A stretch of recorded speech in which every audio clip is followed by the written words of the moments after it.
कबीर परमेश्वर का करिश्मा। पंडों का पाखंड तोड़ काशी से मगहर गए कबीर जी।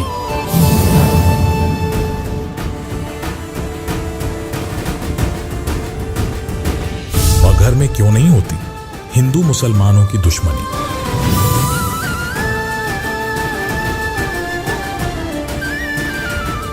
सूखी नदी पानी भरकर चल पड़ी।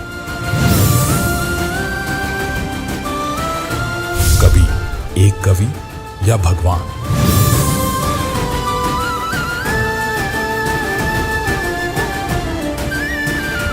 जानिए उनकी मगहर लीला का रहस्य।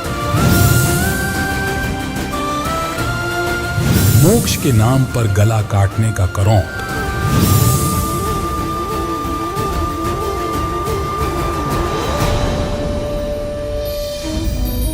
आज हम आपको सन 1518 में हुई एक ऐसी अद्भुत घटना से रूबरू कराने जा रहे हैं जो स्वयं कबीर साहिब जी द्वारा की गई थी। जी हां दर्शकों, हम उन्हीं कबीर जी की बात कर रहे हैं जिनकी तस्वीर इस समय आपके मस्तिष्क में चल रही है, जिन्हें आज सारी दुनिया एक कवि के रूप में जानती है। वही प्रसिद्ध कवि जिनके दोहे और साखी हम स्कूलों की किताबों में पढ़ते हैं। वही कबीर जिनके दोहे हर किसी की जुबान पर होते हैं, फिर वह कोई संत हो या कोई आम आदमी। यानी हम कह सकते हैं कि कबीर जी के दोहे और साखियों के बिना एक व्यक्ति को अपने जीवन की कल्पना करना संभव नहीं है, क्योंकि कभी न कभी प्रत्येक व्यक्ति को कबीर जी के दोहे या साखी सुनने या पढ़ने का अवसर अवश्य प्रदान होता है। तो वहीं कुछ ऐसे लोग भी हैं जो कबीर जी को भगवान का दर्जा देते हैं।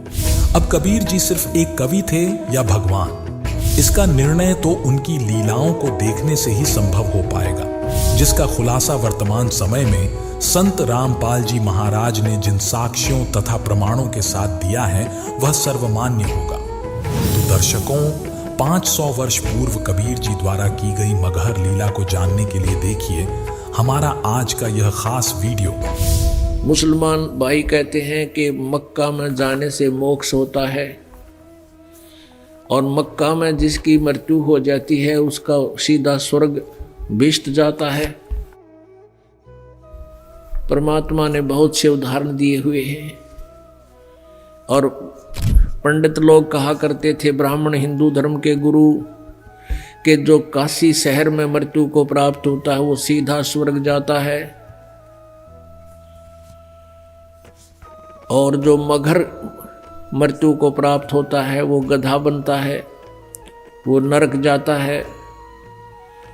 परमात्मा कबीर जी, परमेश्वर जी स्वयं जब तत्वदर्शी संत की भूमिका करने आए हुए थे बनारस में, काशी में, तब कहा करते थे कि पुण्यकर्मी प्राणी और सत साधना करने वाला भक्त वो कहीं पर भी शरीर छोड़े, कहीं पर भी उसकी मृत्यु हो, वो अपनी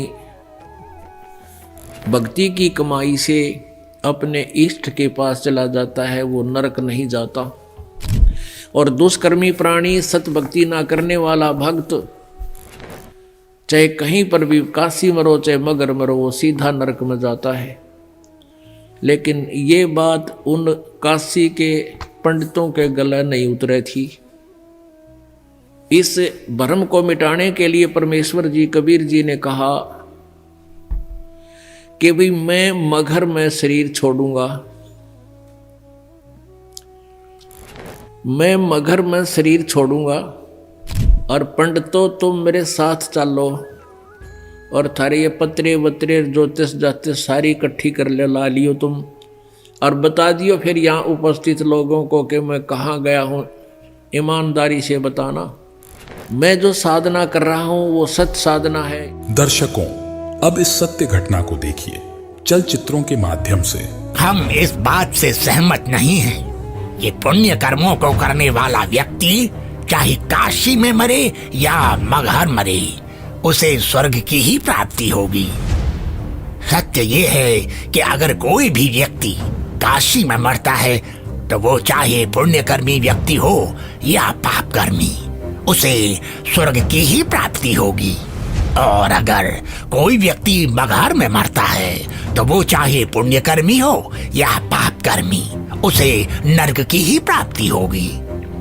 और इतना ही नहीं, मगहर में मरने वाला अगले जन्म में गधे के रूप में ही जन्म लेगा, ये भी निश्चित है। उस व्यक्ति को भी स्वर्ग की प्राप्ति नहीं होगी। ठीक है, तो मैं फिर मगहर में ही शरीर का त्याग करूंगा और स्वर्ग नहीं, स्वर्ग से भी आगे सतलोक जाऊंगा। और आप सभी पंडितों से मेरा आग्रह है कि आप सभी मेरे साथ मगहर चलें और मेरे शरीर छोड़ने के बाद अपनी ज्योतिष विद्या का प्रयोग करके ईमानदारी से सभी लोगों को ये बता देना कि मैं कहाँ गया हूँ। लोगों के बीच का ये भ्रम दूर होना चाहिए कि मोक्ष केवल काशी मथुरा में शरीर का त्याग करने से नहीं होगा, बल्कि मोक्ष केवल यथार्थ भक्ति से और मर्यादा में रहकर अपने जीवन का निर्वहन करने से होगा। परमात्मा एक लीला करने आए थे, उदाहरण देने आए थे और भ्रम मिटाने आए थे। काशी में क्या कर रखा था इन नकली गुरुओं ने, ब्राह्मणों ने, इन दुश्मनों ने हमारे साथ क्या कर रखा था? झूठ ऐसा बहका रखा था हमारे पूर्वजों को कि जो काशी में मरता है वो सीधा स्वर्ग जाता है। तो श्रद्धालु व्यक्तियों ने, जिनके पास कुछ धन अच्छा था, धनी लोगों ने, विशेषकर वैश्य कुल के लोगों ने, वाणियों ने, उन ब्राह्मणों की बात को बहुत महत्व दिया।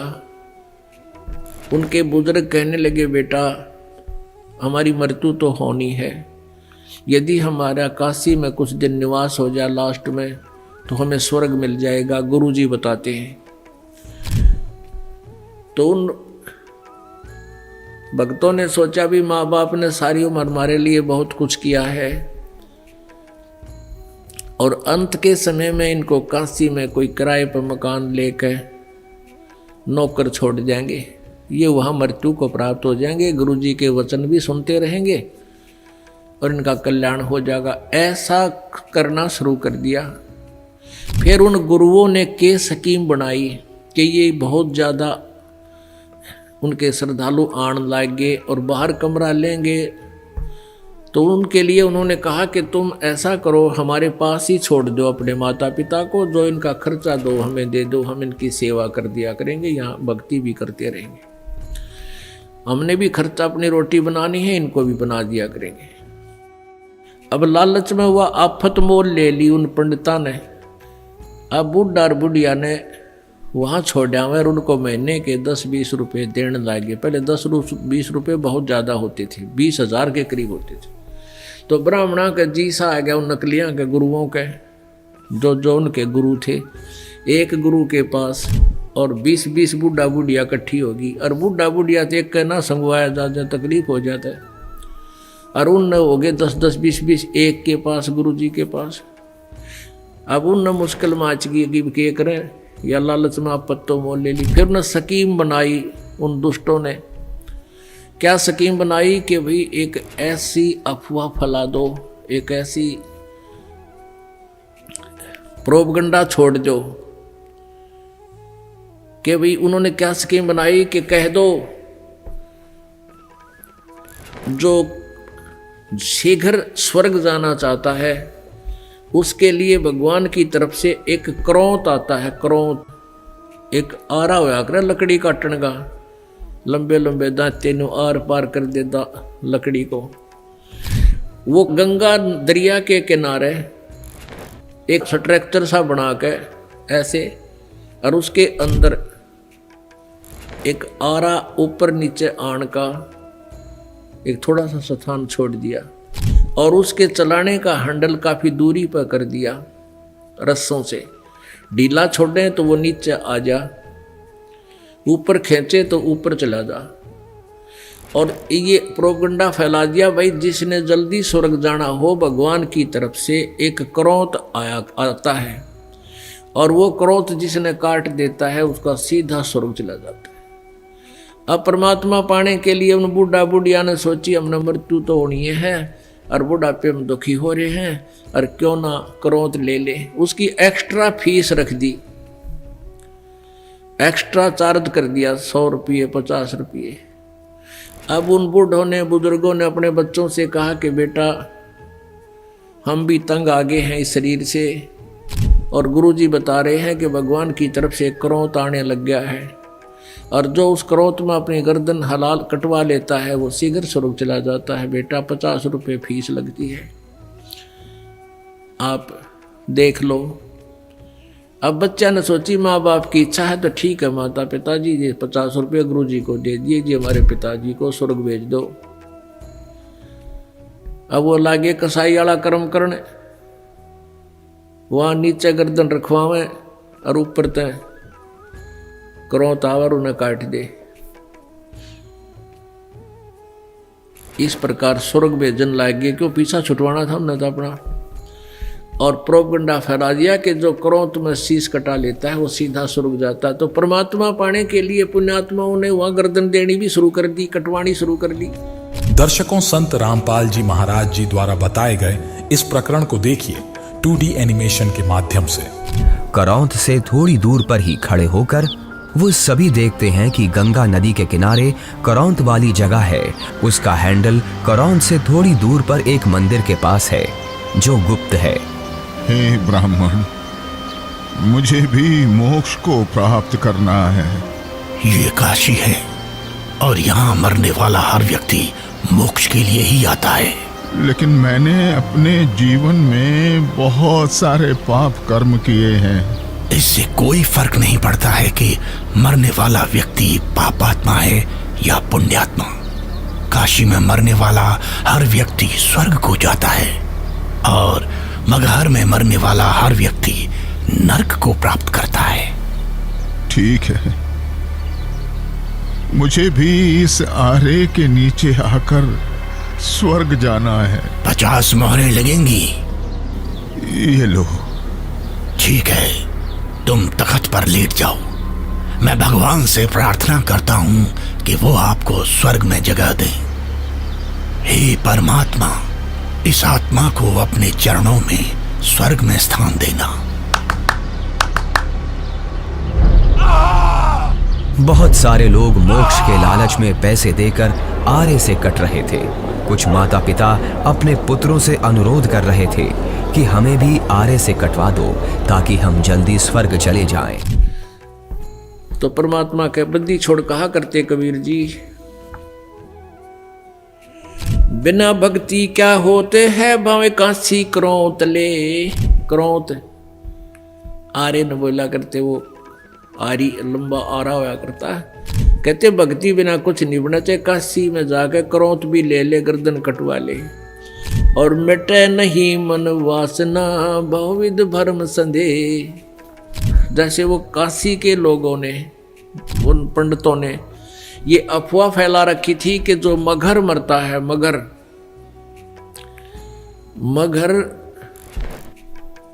गोरखपुर से 25 किलोमीटर की दूरी पर एक कस्बा है, और उस कस्बे का उस समय एक बिजली खान नाम का पठान नवाब था। वो भी कबीर परमेश्वर जी का शिष्य हो गया था। एक बार वहाँ अकाल गिर गया था मगर स्टेट में, मगर रियासत में, और सभी जंतर मंतर कर लिए थे। सभी सिद्ध पुरुषों ने हाथ खड़े कर लिए थे कि तुम्हारे संस्कार में 4 वर्ष वर्षा नहीं है, 4 वर्ष का अकाल गिरेगा ही गिरेगा। तब कबीर परमेश्वर जी के पास बिजली खां पठान स्वयं गए थे। परमात्मा मगहर में आए थे और आते ही वर्षा ने जबरदस्त वर्षा करवा दी थी। सब भर दिए थे तालाब, तो लोग सब एक कम एक कर दिया था।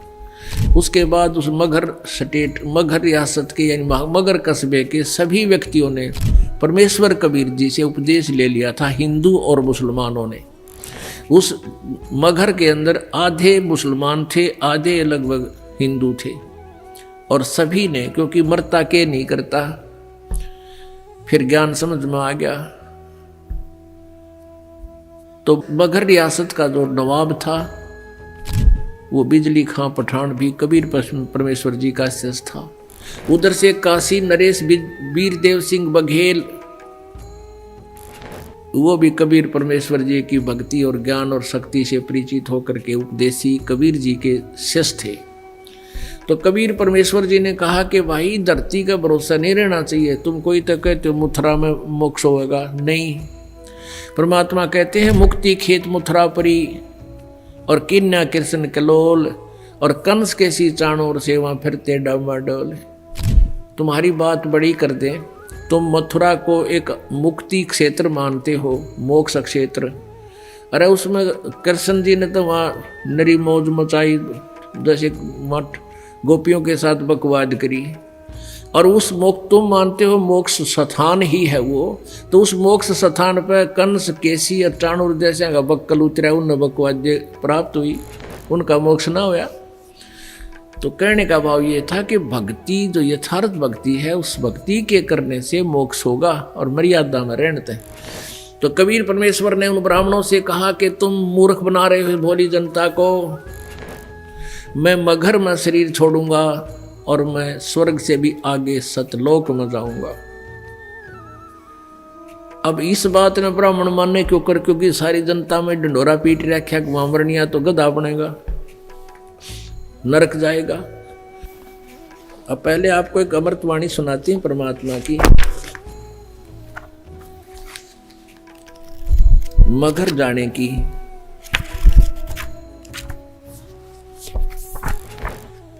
की ना मगर पियाना सतगुरु की ना मगर पियाना सतगुरु की ना मगर पियाना हो। दोनों दिन चले संग जाके हिंदू मुसलमान हो। दोनों दिन चले संग जाके हिंदू मुसलमान हो। की नाम अगर पियाना सतगुरु की नाम अगर पियाना सतगुरु की नाम अगर पियाना हो। दोनों दिन चले संग जाके हिंदू मुसलमान हो। दोनों दिन चले संग जाके हिंदू मुसलमान हो। मुक्ति खेत को छोड़ चले हैं। जिस काशी को नौका करते ना, या मुक्त होता है इस क्षेत्र में, परमात्मा कहे तुम्हारी मुक्ति वाले क्षेत्र में तुम ही रखो, हम तो वहां से मोक्ष प्राप्त करके दिखाएंगे जहां तुम कहते हो गधा बनता है। भाई मुक्ति खेत को छाड़ चले हैं, वो तज काशी अस्थाना हो। मुक्ति खेत को छाड़ चले हैं, तज काशी अस्थाना हो। साहा सिकंदर कदम लेत है, साहा सिकंदर कदम लेत है, बादशाही सुल्ताना हो। दोनों दिन चले संग जाके हिंदू मुसलमान हो। दोनों दिन चले संग जाके हिंदू मुसलमान हो। चार वेद के वक्ता संग है, वो खोजी बड़े बयाना हो। चार वेद के वक्ता संग है, वो खोजी बड़े बयाना हो। सालग राम सुरत से सेवे, सालग राम सुरत से सेवे, वो ज्ञान समुद्र दाना हो। दोनों दिन चले संग जाके हिंदू मुसलमान हो। दोनों दिन चले संग जाके हिंदू मुसलमान हो। सठ दर्शन जाके संग चाले, सठ दर्शन जाके संग चाले, वह गावत बाणी नाना हो। अपना अपना इष्ट संभाले, अपना अपना इष्ट बनावे, वो बाचे पोथी पाना हो। दोनों दिन चले संग जाके हिंदू मुसलमान हो। भाई चादर फूल बिछाए सतगुरु, देखे सकल जिहाना हो। चादर फूल बिछाए सतगुरु, वो देखे सकल जिहाना हो। चार दाग से रहत जुलाहा, चार दाग से रहित जुलाहा, वो अवगत अलख अमाना हो। दोनों दिन चले संग जाके हिंदू मुसलमान हो। दोनों दिन चले संग जाके हिंदू मुसलमान हो। वीर सिंह बघेला करे बिनती, वीर सिंह बघेला करे बीनती, वो बिजली खान पठाना हो। वीर सिंह बघेला करे बीनती, वो बिजली खान पठाना हो। 2 चादर बख्शीस करी है, 2 चादर बख्शीस करी है, दिन यो परवाना हो। दोनों दिन चले संग जाके हिंदू मुसलमान हो, दोनों दिन चले संग जाके हिंदू मुसलमान हो। शब्द स्वरूप साहेब सरबंगी, शब्द शब्द समाना हो। दास गरीब कबीर अर्श में, दास गरीब कबीर अर्श में, वो फर्क ध्वज निशाना हो। दोनों दिन चले संग जाके हिंदू मुसलमान हो। कीना मगर पियाना सतगुरु, कीना मगर पियाना हो। दोनों दिन चले संग जाके हिंदू मुसलमान हो। दोनों दिन चले संग जाके हिंदू मुसलमान हो। तो परमात्मा वहां से चल पड़े। 120 वर्ष की उम्र का शरीर था कबीर परमेश्वर जी, दिखा रहे थे अपना। वैसे उनका शरीर की कोई आयु नहीं है, परमात्मा की कोई आयु नहीं होती। उन्होंने एक लीला में शरीर दिखाया था, एक जनसाधारण की तरह एक जीवन जीकर अपने हाथों से कर्म करके अपना निर्वाह करके दिखाते हैं, एक लीला करते हैं। वो प्रत्येक युग में आते हैं। 120 वर्ष की आयु शरीर की दिखा रहे, ऐसे महसूस हो रही थी। और काशी से पैदल चल पड़े। उनके साथ वीर देव सिंह बघेल काशी नरेश भी अपनी सेना लेकर चल पड़ा। और काशी के बहुत से व्यक्ति दर्शनार्थ चल पड़े। और काशी के वो विद्वान पंडित मंडलेश्वर भी अपने पोथी बही लेकर के चल पड़े। पत्रे वत्रे और ज्योतिष जातस सारी शोधन खातर वो भी चल पड़े। वीर देव सिंह बघेल सेना इसलिए लेकर चला था कि मैं गुरुदेव जी के शरीर को यहाँ लाऊंगा जब ये शरीर छोड़ देंगे, और हिंदू रीति से इनका अंतिम संस्कार करेंगे। हम मुसलमानों के हाथ अपने गुरु जी के शव को नहीं जाने देंगे। अब बिजली खां पठान मुसलमान को जब ये पता चला कि गुरुदेव यहाँ आ रहे हैं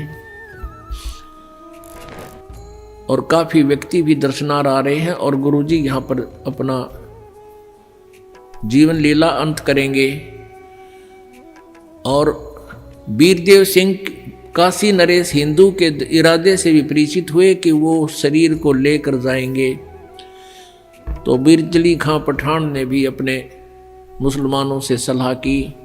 तो मुसलमानों ने कहा कि हम अपने गुरुदेव के, अपने पीर के शरीर को हिंदुओं को नहीं देंगे, हम मुसलमान रीति से अंतिम संस्कार करेंगे, और यदि ये नहीं मानेंगे तो आपस में युद्ध भी करके प्राप्त करेंगे। जब परमेश्वर कबीर जी वहां पहुंचे तीसरे दिन पैदल चल के, क्योंकि बनारस से काशी से मगहर लगभग 200 किलोमीटर के आसपास है। तो बिजली खां पठान से ने प्रणाम किया, कहो गुरुदेव।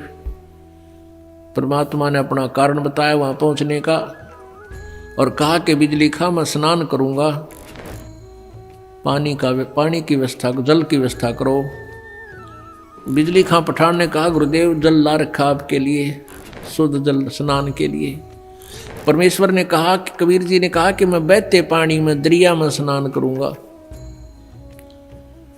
अब बिजली खां पठान ने कहा कि यहाँ एक दरिया बहती थी, आमी नदी, लेकिन वो भगवान शंकर ने श्राप दे रखा है, उसका पानी खत्म हो गया, वह सूखी पड़ी है। परमेश्वर जी ने कहा कि चलो दिखाओ मुझे कहाँ है वो आमी नदी। जहाँ परमेश्वर खड़े थे वहाँ थोड़ी सी दूरी पर, 2-3 एकड़ के दूरी पर, 600 फुट की दूरी पर वो दरिया सूखी पड़ी थी। परमात्मा ने वहाँ खड़ा होकर साथ में हजारों की संख्या में दर्शक, और परमेश्वर ने ऐसे किया था हाथ से संकेत, जैसे ये ट्रैफिक का सिपाही करा करे, ऐसे कर दिया। क्या देखते हैं कि थोड़ी सी दूरी पर एक बहुत बड़ा धमाका हुआ और एकदम पानी से भरकर नीचे से पानी इतना जोर से निकला और पूरी दरिया भरकर चल पड़ी। बोलो सतगुरुदेव।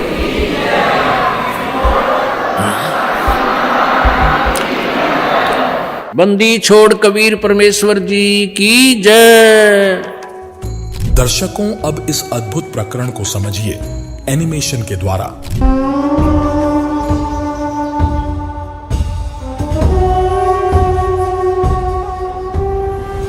लगता है कबीर जी के जिस्म को पाने के लिए काशी नरेश वीर देव सिंह भी अपनी सेना लेकर आया है, लेकिन हमें किसी भी हालत में इन हिंदू काफिरों को कबीर जी के जिस्म को पाने नहीं देना है। आपके आने का मकसद हमें पता चल गया। पीर जी, बिजली खान आपकी क्या खिदमत कर सकता है? मैं अपना शरीर त्याग करने से पहले स्नान करना चाहता हूँ। जी, हम अभी आपके नहाने के लिए साफ पानी की व्यवस्था करते हैं। नहीं, मैं किसी बहते पानी के दरिया में स्नान करूंगा। बिजली खान। पीर जी, यहाँ एक दरिया बहता था जिसका नाम आमी नदी था, लेकिन पीर जी शंकर भगवान के श्राप के कारण उसका पानी अब एकदम सूख चुका है। चलो दिखाओ मुझे वो आमी नदी कहाँ है। जी पीर जी, चलिए। कबीर देव जी, वीर देव सिंह, बिजली खान और उनके सेना और बाकी के भक्त उस आमी नदी के पास पहुंच गए। कबीर देव जी ने उस सूखी हुई नदी को देखा। कबीर देव जी ने अपने हाथ जोड़कर प्रार्थना की और फिर अपने हाथों को हवा में ऐसे लहराया जैसे कि वो नदी को बहने का इशारा कर रहे हों। कबीर प्रभु के ऐसे इशारा करते ही थोड़ी दूर पर नदी की ही जगह पर एक जोर से धमाका हुआ और धरती के अंदर से पानी का सैलाब निकला। ये देखकर सभी लोग चौंक जाते हैं और सभी भक्ति भाव से भरकर कबीर प्रभु को देखते हैं और अपने हाथ जोड़ लेते हैं। पूरी नदी में पानी भर जाता है। सभी लोग खुश हो जाते हैं। कबीर प्रभु की जय, कबीर प्रभु की जय, कबीर प्रभु की जय। सबने स्नान किया, जलपान किया, स्नान किया, जल पिया। फिर परमेश्वर जी ने कहा कि भाई एक दो चद्दर लाओ, एक नीचे बिछाऊंगा, एक ऊपर ओढ़ कर लेटूंगा। फिर परमेश्वर ने पूछा कि भाई बिजली खां पठान, तुम सेना किस लिए लाए हो? वीर देव सिंह बघेल, तुम सेना किस लिए लाए हो? दोनों ने नीचे गर्दन कर ली, आज सामने सामने खड़े थे। दूसरे हिंदू और मुसलमान कहने लगे, हिंदू कहने लगे कि हम आप जी के शरीर को इन मुसलमान काफरों के हाथ नहीं लगने देंगे, हम आपके शरीर का अंतिम संस्कार हिंदू रीति से करेंगे। मुसलमान कहने लगे, हम इन हिंदू काफरों के हाथ आपका शरीर नहीं लगने देंगे, हम आपके शरीर का अंतिम संस्कार अपने हिसाब से करेंगे, और यदि ऐसा नहीं हुआ तो हम युद्ध करके शरीर प्राप्त करेंगे। अब परमेश्वर ने कहा, रे बोले आदमियों, निकम्यों, 120 वर्ष हो गए मैंने तुम्हें शिक्षा देते ने, आज तक तुम मेरे शिक्षाओं का इतना ही पालन कर पाए हो? आज भी तुम हिंदू और मुसलमान दो बने खड़े हो। खबरदार, जे तुमने झगड़ा किया तो मेरे से बुरा नहीं होगा। और सुन लो, इसके अंदर मेरा शरीर नहीं मिलेगा तुम्हें, लेकिन यह जच्चा ना की उनके। फिर भी अगर तुमने झगड़ा नहीं करना है, एक चदर तुम ले लेना, एक मुसलमान ले लेंगे, एक हिंदू ले लेंगे, और चदरों के बीच में जो भी वस्तु मिले आधी आधी बांट लेना। तुम लड़ियो ना भाई, ना तो विनाश हो जाएगा, गृह युद्ध शुरू हो जाएगा, आपसी जुल्म हो जाएगा, महाभारत से भयंकर युद्ध हो जाएगा। लेकिन उनके मन में न्यू थी कि एक बार गुरुजी शरीर छोड़ दे, फिर तुम आप देख लेंगे। हाँ, फिर हम न मानना किसी की नहीं, अपने हिसाब तक कराएंगे हम। अब परमात्मा ने ऐसा ही किया, शरीर तो उनका साथ ही गया था, छोड़ा नहीं था।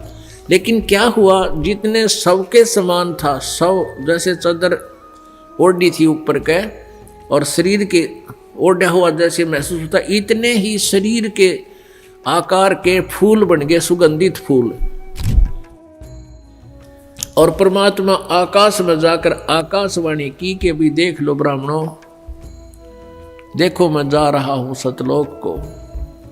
जब आकाश में देखा तो परमात्मा का नूरी शरीर तेजो में शरीर हो गया और ऊपर आकाश को जा रहे हैं और ये आकाशवाणी करते जा रहे हैं और कहते हैं उठा लो पर्दा, इसमें नहीं है मुर्दा। चद्दर उठा के देखा, उसमें सुगंधित फूल पाए। हिंदू और मुसलमान कहाँ तो कत्लेआम करने को तैयार थे एक दूसरे के। बिजली खां पठान और वीर देव सिंह बघेल हिंदू राजा आपस में एक दूसरे की ऐसे प्यार से शरीर के ऐसे एक दूसरे से चिपक गए, सीने से सीने का लगाया। आपस में सब हिंदू मुसलमान एक दूसरे से सीने से लगकर ऐसे रो रहे हैं जैसे छोटे छोटे बच्चों की माँ मर जाती है, पिता मर जाता है, और रो रहे हैं और कह रहे हैं हम कति मूर्ख थे, हमने पहचाना नहीं, वो अल्लाह थे, खुदा थे, वो परमात्मा आए हुए थे। दर्शकों, अब इस सत्य घटना को देखिए चलचित्रों के माध्यम से। बिजली खान, तुम सेना किस लिए लाए हो? वीरदेव, तुम किस लिए सेना लाए हो? प्रभु जी, हम आपके शरीर को इतना मलिच मुसलमानों के हाथ नहीं लगने देंगे। इन्होंने अगर आपके शरीर को छू तक भी लिया तो इनमें से कोई भी जीवित नहीं बचेगा। हम आपका अंतिम संस्कार हिंदू रीति रिवाजों से करेंगे। तो हमने भी चूड़ियां नहीं पहन रखी हैं। हम भी अपने अल्लाह के स्वरूप पीर कबीर जी का जिस्म हिंदू काफिरों को नहीं देंगे और इस्लामी तरीके से पीर जी का शरीर को दफन करेंगे। और अगर ऐसा नहीं हुआ तो इसका अंजाम बहुत बुरा होगा। हम वीर देव की सेना से युद्ध करके आपका शरीर प्राप्त करेंगे, लेकिन अंतिम संस्कार हम मुस्लिम तरीके से ही करेंगे। मुझे नहीं पता था कि तुम सब मेरी शिक्षाओं को इतना ही समझ पाए हो। 120 साल हो गए मुझे तुम सब लोगों को समझाते हुए, फिर भी इतना ही समझ पाए हो। मुझे इतना ही जाना है तुम सबने। आज भी तुम एक ना होकर हिंदू मुसलमान बनकर अलग अलग खड़े हो। मेरी चेतावनी है, अगर तुम लोगों ने आपस में झगड़ा किया तो ठीक नहीं होगा। तुम दोनों एक ही परमात्मा की संतान हो। तुम दोनों अलग अलग ना होकर एक ही हो। हम सबको एक साथ रहना है। मेरे सतलोक गमन के बाद इन चादरों में तुम्हें मेरा शरीर नहीं मिलेगा। एक चादर तुम हिंदू ले लेना और एक चादर तुम मुसलमान, और इन चादरों में जो भी चीज मिले उसे आपस में आधा आधा बांट लेना। आपस में लड़ाई नहीं करना, नहीं तो गृह युद्ध छिड़ जाएगा। मेरे जाने के बाद आपस में झगड़ना मत, ये मेरा आदेश भी है और विनती भी। कबीर प्रभु का शरीर मैं किसी को नहीं दूंगा। कबीर प्रभु के जिस्म को छोड़ने के बाद मैं इनके शरीर को अपने कब्जे में लेकर ही रहूंगा। अब मैं चलता हूं।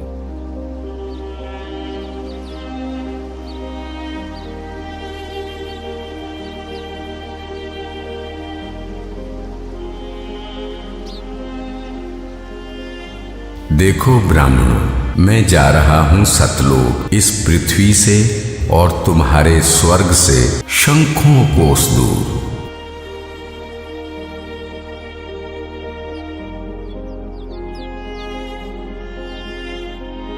उठा लो पर्दा, इसमें नहीं है मुर्दा, इस चादर को उठाओ। जैसे ही वीरदेव और बिजली खान दौड़कर वो चादर उठाते हैं तो कबीर देव जी की जगह उनके ही वजन के बराबर शरीर के आकार के सुगंधित फूल, गुलाब, गेंदा, गुड़हल आदि रखे हुए हैं। ये देखकर सभी लोग चौंक जाते हैं। सभी लोग हाथ जोड़ लेते हैं। अब वीरदेव की आंखों से आंसू निकलते हैं। बिजली खान की आंखें भी नम होती हैं। दोनों एक दूसरे को देखते हैं और आपस में एक दूसरे को गले लगाकर रोने लगते हैं। दोनों सेनाओं के सिपाही भी एक दूसरे को देखते हैं। वहां खड़े ब्राह्मण लोगों की भी आंखों से आंसू गिरने लगते हैं। रामशंकर और उसके पिता के भी आंसू गिरते हैं। सभी लोग एक साथ कबीर देव जी के नाम का नारा लगाने लगते हैं। कबीर प्रभु की जय! कबीर प्रभु की जय!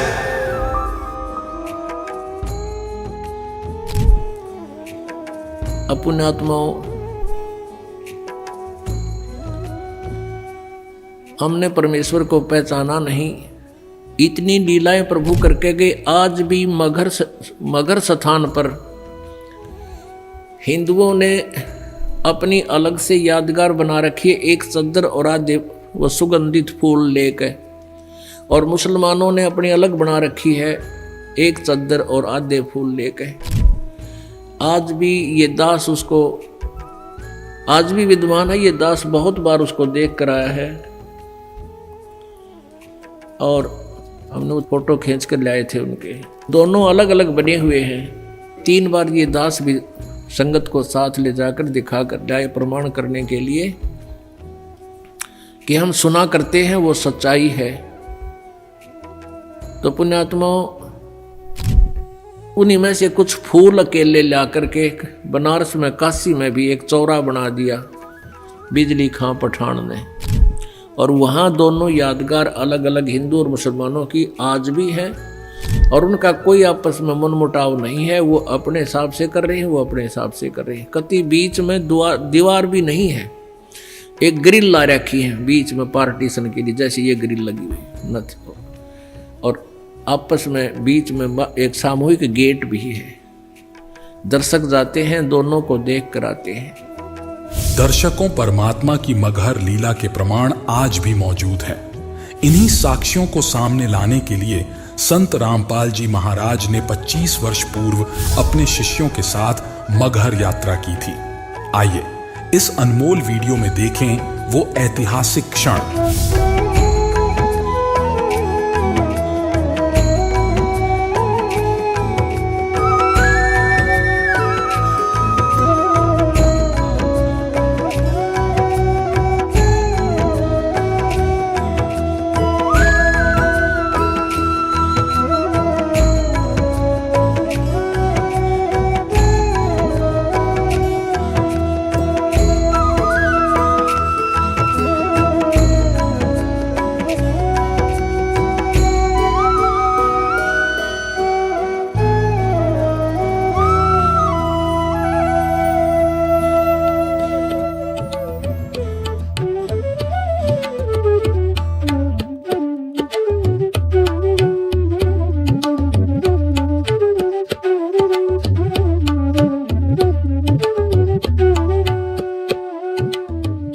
प्रार्थना की तो सदगुरु ने नदी भी बहा दी। ये साथ में आपने देखा होगा, आमी नदी नाम है इसका। ये पूर्ण रूप से 15 मिनट के अंदर ऐसे भरका आ गई जैसे कि बाढ़ का पानी आ गया। तो बहुत सुंदर पानी, पूर्ण परमात्मा बंदीश्वर भगवान कबीर साहब है। आप मगहर में जो देख रहे हो, उसके बाद महाराज ने शरीर छोड़ना चाहा, तो उनके झगड़े को देख करके सतगुरु ने कहा कि भाई लड़ियो मत ना, इसमें कुछ नहीं पाया, ये एक चादर नीचे बिछाऊंगा, एक ऊपर, बीच में 2 वस्तु में लगा दिया, भी कर देना, मेरा शरीर नहीं होगा। और इस समय कौन सोचा इस बातों को कि परमात्मा थी।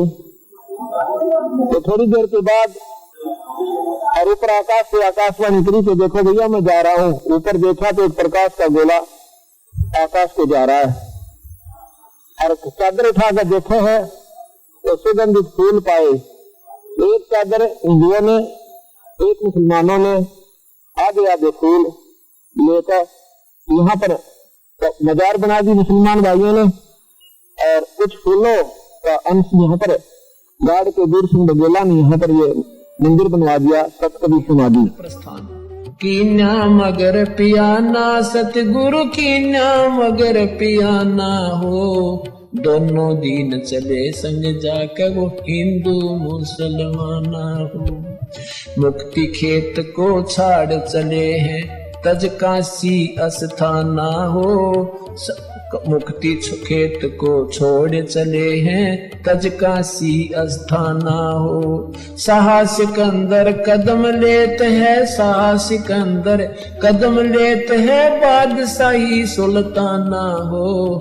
कीन्या मगर दोनों दीन संग चले संग जाके हिंदू मुसलमाना हो, दोनों दीन चले संग जाके हिंदू मुसलमाना हो। कीन्या मगर पियाना सतगुरु कीन्या मगर पियाना सतगुरु की ना मगर पियाना हो, दोनों दिन चले संग जाके हिंदू मुसलमान हो, दोनों दिन चले संग जाके मुसलमान हो। चार वेद के वक्ता संग हैं, वो खोजी बड़े बयाना हो, सालग राम सुरत सेवे, वो ज्ञान समुद्र दाना हो। सत दर्शन जाके संग चाले, वो गावत वाणी नाना हो, अपना अपना इष्ट संभाले, वो बच्चे पोथी पाना हो। चादर फूल बिछाए सतगुरु, जो देखे सकल जिहाना हो, चार दाग से रहत जुलती, वो अवगत अलख अमाना हो। वीर सिंह बघेला करे बीनती, वो बिजली खान पठाना हो, दो चादर बख्शीश करी है, दीना यो परवाना हो। नूर नूर नूर निर्गुण पद मेला, ये देख बहे हैराना हो, पद लो नीन बहे अविनाशी, पाए न पाए पिंड न प्राना हो। शब्द स्वरूप साहेब साहेब सर्वंगी, शब्द शब्द समाना हो, दास गरीब कबीर अरस में, उसकी फर्क धवज निशाना हो। बंदी छोड़का वो एक प्रमाणित स्थान है कि जहाँ पर दोनों धर्म बड़े प्रेम के साथ आदर के साथ रहते हैं और आपस में सदगुरु के प्रति उनका कोई दुर्भाव नहीं है, उनको सच मानते हैं। जो बातें हमने आपको बताई, बोल सतगुरुदेव।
दर्शकों, इस तरह कबीर परमात्मा ने पूरे भक्त समाज को यह संदेश दे गए कि सही विधि से भक्ति करने वाला व्यक्ति अपने परम धाम यानी सतलोक को ही प्राप्त होता है, चाहे वह किसी भी धर्म जाति का हो तथा चाहे वह किसी भी स्थान पर प्राण त्यागे।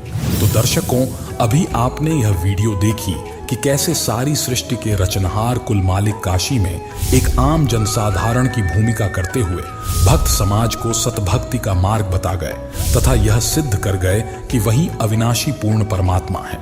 दर्शकों, संत रामपाल जी महाराज ने अपने सत्संगों प्रवचनों में पूर्ण परमात्मा कबीर जी की सभी लीलाओं तथा उनके विषय में विस्तार से बताया है, जिसे विस्तार पूर्वक जानने के लिए देखिए संत रामपाल जी महाराज के मंगल प्रवचन संत रामपाल जी महाराज YouTube चैनल पर।